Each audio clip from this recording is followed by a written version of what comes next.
Bismillahirrahmanirrahim. Assalamualaikum warahmatullahi wabarakatuh. Halo teman-teman semuanya. Perkenalkan, nama saya Ridho Mustafa. Saya mahasiswa Universitas Islam Negeri Sunan Gunung Jati Bandung. Saya dengan prodi jurusan Sosiologi semester 2 kelas 2A dengan NIM 12580302000. Nah, jadi di video ini saya akan membahas topik yang cukup penting tapi sering dianggap sepele, yaitu tentang identitas nasional. Lalu pernah gak sih kalian tuh mikir apa sih yang bikin Indonesia itu berbeda dari negara lain? Nah, jawabannya tuh ada di identitas nasional. Oke, kita langsung saja masuk ke pembahasannya. Untuk pembahasan yang pertama itu, jadi identitas nasional itu bisa kita pahami sebagai jati diri bangsa. Nah, jati diri ini terbentuk dari sejarah panjang seperti perjuangan melawan penjajah, lalu juga dari keberagaman budaya yang ada di Indonesia. Seperti yang kita tahu, Indonesia itu punya banyak banget suku bahasa dan budaya. Nah, kalau nggak ada identitas nasional, bisa saja perbedaan itu malah jadi sumber konflik. Contohnya seperti kalau setiap daerah cuma mementingkan kelompoknya sendiri, lalu tidak merasa satu bangsa, itu bisa memicu perpecahan.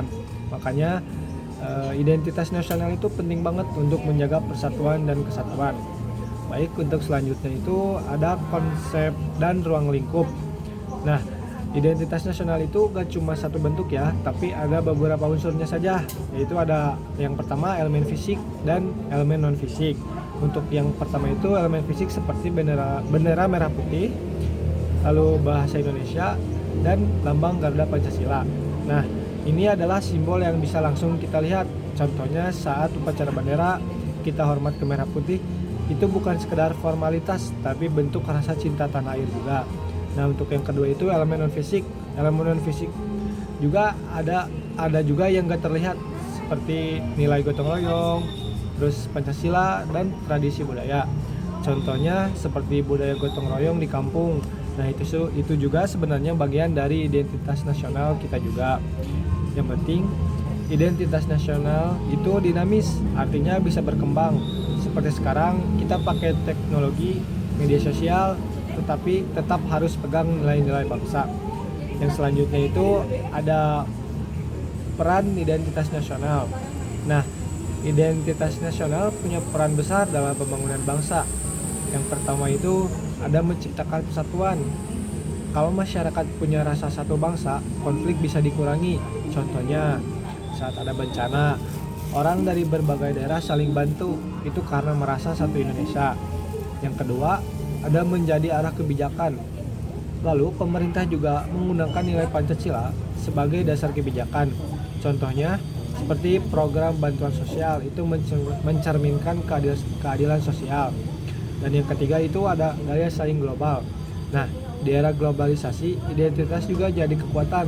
Contohnya seperti kayak batik diakui dunia, itu bikin Indonesia punya ciri khas. Dan selanjutnya itu pembahasan selanjutnya, pembentukan karakter bangsa. Identitas nasional juga membentuk karakter masyarakat seperti cinta tanah air, tanggung jawab, gotong royong, dan toleransi. Contohnya apa sih? Seperti kita menghargai teman yang beda agama. Nah, itu bentuk toleransi yang jadi ciri khas Indonesia. Kalau karakter ini kuat, bangsa juga jadi kuat. Dan yang selanjutnya itu ada tantangan dan penguatan.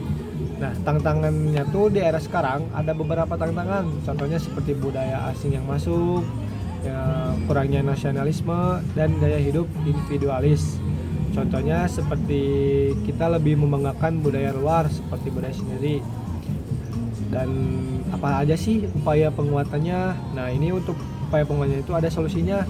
Yang pertama itu pendidikan karakter, terus mengamalkan Pancasila, serta melestarikan budaya, dan bijak pakai media sosial. Contohnya seperti bikin konten tentang budaya Indonesia di TikTok atau YouTube. Nah, itu juga termasuk upaya menjaga identitas nasional.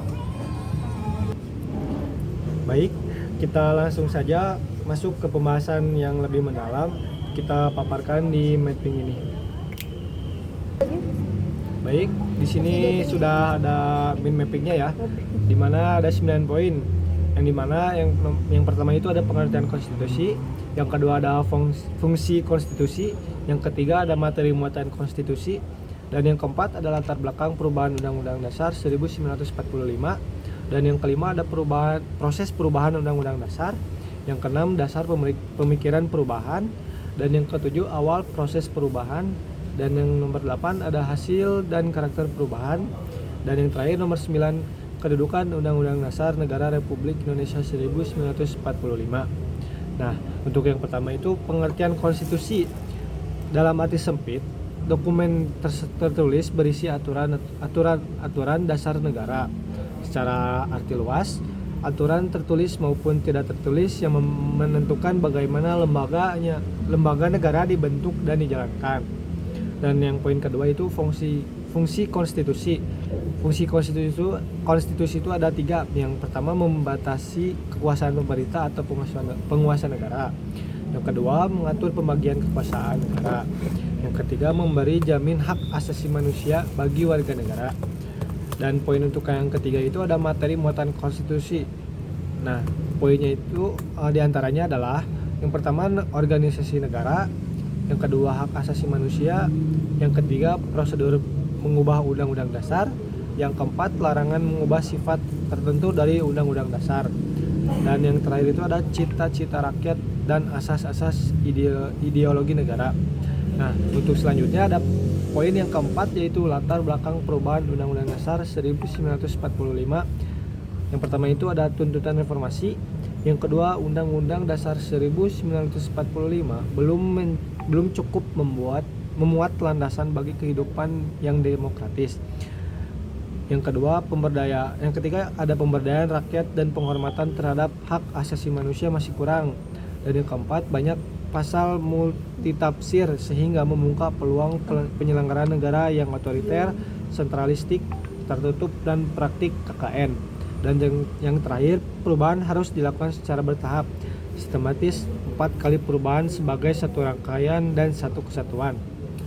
Nah, untuk poin selanjutnya yang poin kelima adalah proses perubahan Undang-Undang Dasar. Yang pertama itu adalah dilakukan oleh Majelis Permusyawaratan Rakyat. Yang kedua dilaksanakan dalam 4 tahap 1999 sampai 2002. Yang ketiga bersifat bertahap dan sistematis. Dan yang keempat 4 kali perubahan merupakan satu rangkaian dan satu kesatuan. Nah, untuk selanjutnya poin ke-6 adalah dasar pemikiran perubahan.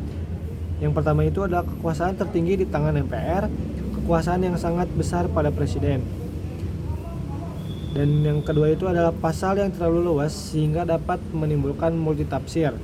Dan yang ketiga, kewenangan pada presiden untuk mengatur hal-hal penting dengan undang-undang terlalu besar.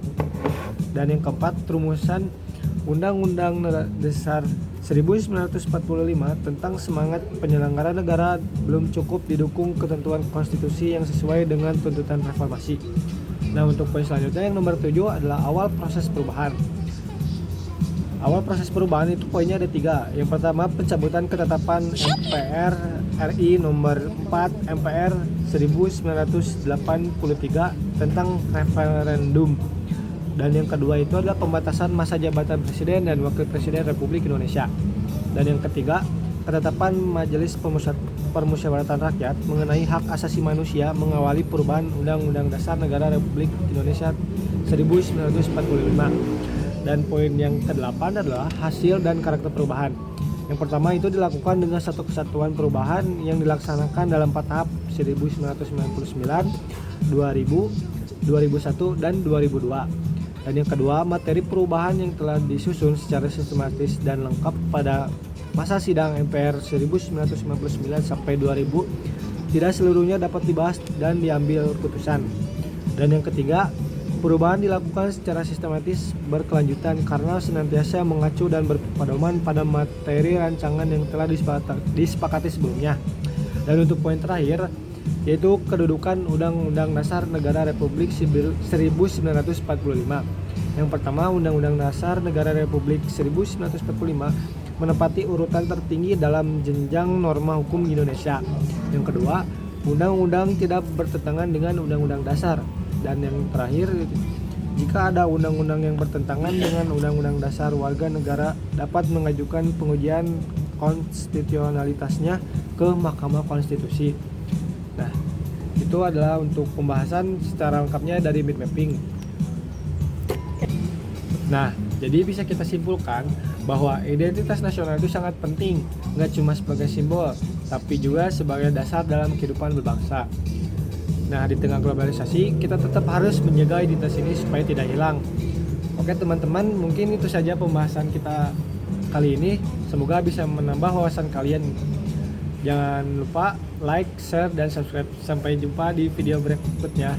Terima kasih. Wassalamualaikum warahmatullahi wabarakatuh.